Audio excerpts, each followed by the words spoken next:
All right, Tom here. I got another quick one for you. So, at the moment, I'm trying to build a dog run. So, in order to do that, I bought a bunch of T-posts and weld wire and these little sort of horseshoe shaped metal clips with little hoops on either end. I'll throw a photo up here on the screen. And what you do is you take those, you put them around the back of the T-post over the top of the weld wire, and then you need either pliers or a special fence fork tool to go into the hoops and then bend it around the wire to keep, the wire from coming off of the T-post. So, you know, as tedious as that was starting to sound, I was like, why don't I just go buy the special tool?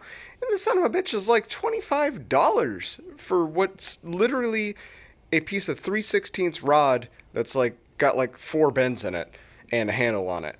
And that's just insane considering, I can buy like, a wrench set for like $20. Yeah, so I ain't paying that for just a little bent piece of wire. So I'm going to show you how to make one. So what I got here is just a 24-inch piece of 3/16 round rod. You want to get something that's got some oomph to it. You don't want to get like pot metal or the cheapest steel you can find. This has some, decent high carbon strength to it. You want to be able to bend it, and you don't want it to bend when you don't want it to bend. You're not putting that much force on these little clips, but don't make it out of like an aluminum rod or something like that. Get something with some oomph behind it. And what I have done is I've measured out exactly 1/2 inch, and then I've put these little guide marks right here. Don't worry about them. You're just going to fold this as far in half as physically possible right here. But anyway, I put a mark at 1 foot, 12 inches, and then over here on the left, another mark at 7, another at 6, and another at 2.5. And then over here, a mark at 17, 18, and 21.5. And these sides are mirrored.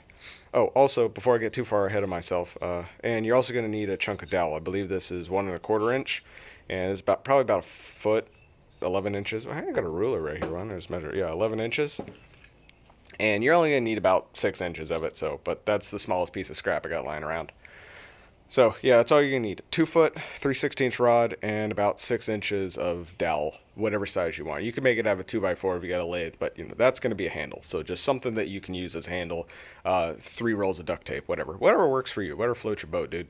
And what you're going to do is take this, bend it here in the center all the way 180 degrees.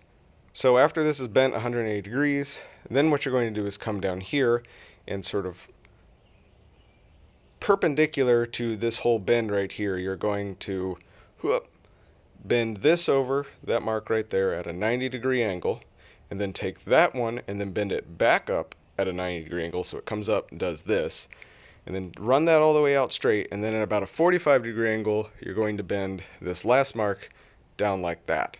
And you do the exact same thing on the other side. And then that'll give you a fence fork. And so that comes up like this, forks out like that, and then immediately comes back up and goes all the way down and then bends over like that. And so that, you take it, you stick it through the clips like this, through the back, and then just turn it down like that, and it bends it all up. Real easy, makes it process a whole lot simpler. But I ain't paying $25 for one, so I'm going to spend probably $10 of my time making one of these. So I'll show you it when I'm done, and then I'll show you it in use. And hopefully this saves you a couple bucks. Alright, so here's the clips I'm talking about. You see how they're shaped? Sort of like a W except with an extra bend in it. Just bought a whole bag of them. And here's how they go on a fence. So you see right here, here's one that we installed with a makeshift, just sort of pokey thing we were doing just to see if, we could figure this out on our own or whether or not we needed, the trademark secret sauce patent pending pokey tool machine. And we decided we can figure it out on our own. That's why we're here. So here's one that hasn't been done, just sitting right here. And the way that the tool works is it comes in like this. You come in from the back, hook it down behind the wire and through this until it pops off of the thing and messes up on video. And then once you have it like that, you just bend the tool back like this, and it just folds everything back around and up just like this, and then holds it onto the T-post. It's not super secure, but it ain't going anywhere. So that's what we're trying to emulate, is the function of that tool here. So skipped a bunch of steps there, but I mean it's pretty straightforward. You're just bending steel. The biggest thing is getting this first bend as flat as possible. You need a vise for that, and if not, just get as close as you can. It's just going to make a handle really hard. And this dowel is totally overkill. It's also a little too long. I'm probably going to trim it. You could just wrap this thing in leather or duct tape, just a whole roll of duct tape, or, you know, take two sides of a 2x4, or just cut two strips off the side of a 2x4 and just clamp them together and wrap it in tape or something. You know, world's your oyster. Just do whatever you want, but this is what I did. I did have to modify the design a little bit. I was a little over ambitious with the tines. The gap that you want here at the points is 2 inches exactly. And you saw I had measured out a 1 inch space on either side of this to fold it. That wasn't quite enough. So I think I ended up going to about 5/8, I believe. So right here from at this second bend, after you bend the thing in half, you have the first bend here, and then bend it up again at 5/8. And then I also moved these back to 3 inches just because I had the extra room. And then to do the handle, I just took the dowel, I drilled a 3/8 hole right down the center of it, and then just sort of walled it out left to right. And then the only large drill bit I have just so happens to be a 3/8. It's also bent. So that was fun. And just drilled that down in there as far as I could. About the perfect depth, so probably, was that about 5 inches? Got it in there. Beat it home until it's set. You don't want to, you know, split your handle. And then I just sort of jammed a wood screw in there and hammered it in place so that it would hold the thing and keep it from rattling around. And yeah, that's pretty close to perfect. I think I need to bend it just a little bit more out, which, no big deal. You just like that a couple of times and it'll be perfect. So let's go test that on a T-post and see if it actually works. Now, if you know, you're not so strapped for cash, or you just so happen to have one of these bad boys lying around that you've never used once in your entire life, this is actually the perfect use for it. If you just take one of these little hand garden rakes and you cut the center tine off, and then take these two outer tines and bend them from a 90-degree to a 45-degree angle, just like I've done here, you have a perfect fork bending tool. So I've got this set up right here. It's just the perfect size for the tips to clear right in the center. And it probably needs a little bit of work to get all of this perfectly lined up. But all I did was just grab the center tine with a big old pair of pliers, bend it all the way over a 90-degree, and then just snip it off with a pair of bolt cutters. Or you could use a hacksaw, angle grinder, sharp stick, whatever you got. Just snip that off and then take these points. And what I did is I just stuck them in a vise and just put them in like this and just squeezed on it and gradually pulled them out. Or you could also conversely put this in the vise with the end sticking out and then bend it over with a pair of pliers or a hammer, or just put it on the ground like this and just beat on it with a hammer and hope you don't break your handle. And yeah, you'll figure it out. But that's a real quick and easy way to do that, and I'm sure you can pick one of these suckers up for like $10 or so. So that's a cheaper alternative if you don't want to have to go through all the process of bending stuff. So I'm going to try both of these out and see which one works better. It's probably going to be this one, but we'll see.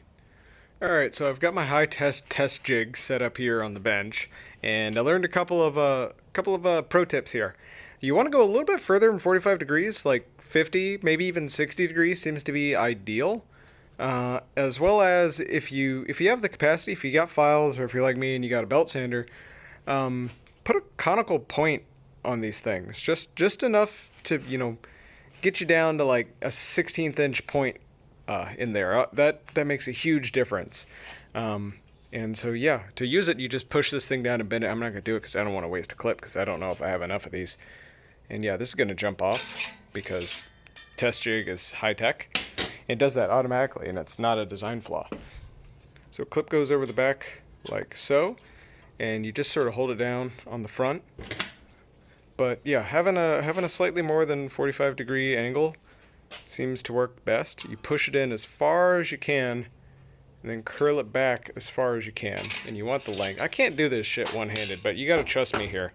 If you're doing this with two hands, you put your thumb on the end of the clip, push the bottom of the clip down so that the front goes up, and you have plenty of room, and then you just slide the thing over like that, bend it, call it a day. This guy works as well. It does not have the length. You know, it's considerably shorter, and that makes it a little bit harder. It's also, you know, angled like this instead of a flat fork. So yeah, I'm definitely going to use that one, but I think both of them would work. So if you're in a pinch, you know, go ahead and go tear up your garden fork, or if you've just got some 3/16 rod and a stick, you can make your own. So let's go test these out real quick and see if I can build me a dog run. Alrighty, we got our clips, our tools, and our fence. Let's see if these work. Alright, let's see how the custom one works first. We're gonna try this guy down here because I know this one's gonna fight me and I'm not gonna be able to do it one-handed. So we just come in like that, hoop her down under, and I'm not gonna be able to do it one-handed. Give me a sec. Let me see if I can. Ah, fuck you. Alright, so you can't do it one-handed. You gotta come up to this thing and do this before you slide them in and just push the bottom as far in as possible. So anyway, it likes to pop out like that when you do it, so it's just the way it goes. So there she is, and just give her a whoop, and we're done. That's locked. Alright, so now we have the garden fork variety on here, and we'll just give it a whoosh, and works just fine. They both work great. That one's definitely easier to get on though. Well, kind of made that one work. It's just this wire's not in the right position, but she ain't going nowhere. So there we are. So that's how you build a what's that? Fence fork staple bender doohickey. Went lightheaded there for basically nothing. It does require a bit of special tools, and if you don't got special tools, all you need is a big old pair of pliers, a garden fork, and a hammer and a hacksaw, and you can make one. So yeah, hope this video helps. Definitely helped me, saved me, you know, 20-25 bucks on one of these stupid things. I guess they're patented or something. And yeah, I hope this helps you too. If you like the video, go down there, like it, comment, tell me how I can improve the design. I mean, there's tons of room for improvement, let's be honest. But I'm not gonna do it. And yeah, if you want to see more of this garbage, you gotta subscribe. So go down there, so smash the subscribe button. And until next time, I'm out.